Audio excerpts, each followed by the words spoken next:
La mort numérique d'un patrimoine, l'effacement silencieux de l'archive photographique québécoise Photos du jour signale une crise de préservation numérique pour la mémoire culturelle indépendante. La disparition soudaine du site www. gbphotodujour.com, renvoyant désormais vers une erreur 404 not found, représente bien plus qu'un simple incident technique. Ce projet, actif depuis 1998 et documentant le Québec à travers des licences Creative Commons, constituait une archive visuelle unique de près de 3 décennies. Son effacement, couplé à la présence persistante de son profil sur Mastodon social, révèle une vulnérabilité systémique. Les créateurs indépendants qui construisent des biens communs numériques sont souvent les premiers exposés au risque d'obsolescence technique, de défaillance d'hébergement ou de simple négligence, sans filet de sécurité institutionnelle. La perte de ce contenu, sous licence bien scindée, est irréversible pour le public et anéantit un capital culturel précieux. L'écosystème fragile de la création indépendante, la dépendance à des outils open source et les plateformes décentralisées ne garantit pas la pérennité face à l'effondrement d'une seule nœud. Le créateur Gérald Bonceau opérait dans un écosystème technologique caractéristique du photographe autonome et engagé, une chaîne de travail basée sur des logiciels libres comme Jet et RAW-TP, un équipement micro-fourche de MFT et une diffusion reposant à la fois sur son propre nom de domaine et sur le réseau social décentralisé Mastodon. Cet environnement, bien que robuste philosophiquement, crée une chaîne de préservation critique. Le site web, point d'accès principal, était l'élément le plus vulnérable. Sa disparition brise le lien entre le contenu syndiqué sur les réseaux sociaux, les tags Photos du jour, Québec et l'archive source, laissant derrière elle une trace fragmentée et incomplète. Ce modèle illustre le paradoxe de l'autonomie numérique. Un contrôle total s'accompagne d'une responsabilité totale en matière de maintenance et de sauvegarde, sans la redondance offerte par les grandes plateformes centralisées. Anatomie d'une défaillance.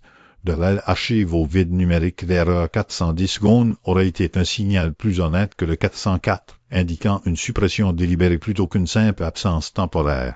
L'analyse technique de la situation est révélatrice. Le serveur renvoie un code d'état HTTP 404 not found qui peut indiquer une ressource déplacée, mal orthographiée, temporairement indisponible. Cependant, dans le contexte d'un site ayant une histoire aussi longue et une présence Mastodon toujours active, un code 410 gone aurait été un aveu plus clair d'une suppression définitive. Cette distinction est cruciale pour les historiens numériques et les robots d'indexation.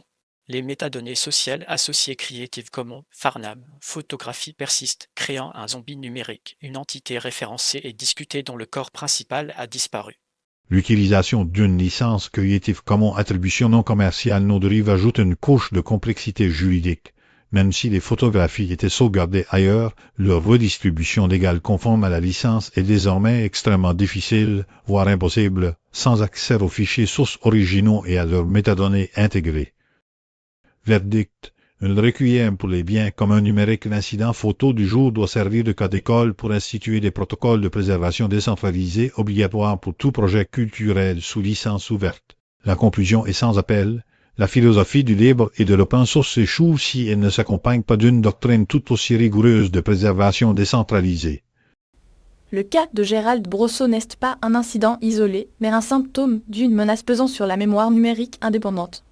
La stratégie de mitigation doit être double. Premièrement, une responsabilisation technique. Les fournisseurs de services d'hébergement et les registraires de noms de domaine devraient implémenter des alertes proactives et des garde-fous pour les propriétés numériques anciennes.